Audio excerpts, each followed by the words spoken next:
नमस्कार, आप देख रहे हैं एसपीएन 9 न्यूज़ और मैं हूं आपके साथ मनीष कुमार सैनी। महाराष्ट्र में विधानसभा चुनाव से पहले पाला बदलने की अटकलों के बीच भारतीय जनता पार्टी के नेता हर्षवर्धन पाटिल गुरुवार को मुंबई में राष्ट्रवादी कांग्रेस पार्टी शरद चंद्र पवार के प्रमुख शरद पवार से मिले।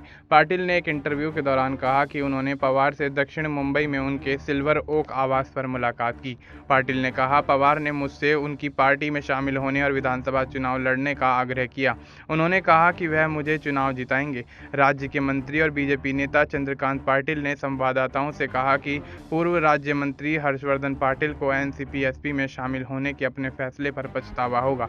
उन्होंने कहा कि जो लोग यह महसूस कर रहे हैं कि उन्हें विधानसभा चुनावों में फिर से मैदान में नहीं उतारा जाएगा, वे पार्टी छोड़ रहे हैं। चंद्रकांत पाटिल ने कहा कि हम चुनाव जीतेंगे और हर्षवर्धन पाटिल की पार्टी में पुनः शामिल होने के लिए हमारे पास आएंगे, तो हमारे शीर्ष नेता तय करेंगे कि उन्हें वापस लिया जाए या नहीं। बारामती क्षेत्र में इंदापुर विधानसभा सीट से पूर्व विधायक हर्षवर्धन पाटिल के पाला बदलने की अटकलें लगाई जा रही हैं, खासकर तब जब एनसीपी नेता और उप मुख्यमंत्री अजित पवार ने कहा कि पिछली बार सीट जीतने वालों को ही यह सीट बरकरार रखने का मौका मिलेगा। इंदापुर सीट से 4 बार विधायक रहे हर्षवर्धन पाटिल फिर से इंदापुर से चुनाव लड़ने की इच्छा रखते हैं। इस सीट का प्रतिनिधित्व बीजेपी गठबंधन सहयोगी एनसीपी करती है, जो इस बार मौजूदा विधायक दत्तात्रेय भरणे को फिर से मैदान में उतार सकती है। हर्षवर्धन पाटिल 1995 से 1999 के दौरान शिवसेना बीजेपी गठबंधन सरकार में कृषि और विपणन राज्य मंत्री रहे। उन्होंने 1995 का विधानसभा चुनाव निर्दलीय उम्मीदवार के रूप में जीता।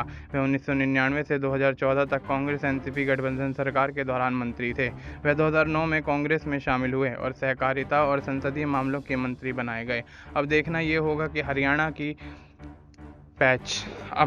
होगा कि महाराष्ट्र की राजनीति में किस तरह से उतार चढ़ाव आते हुए नजर आते हैं, क्योंकि देखा जाए तो महाराष्ट्र में होने वाले विधानसभा चुनाव में भी ज़्यादा समय नहीं बचा है।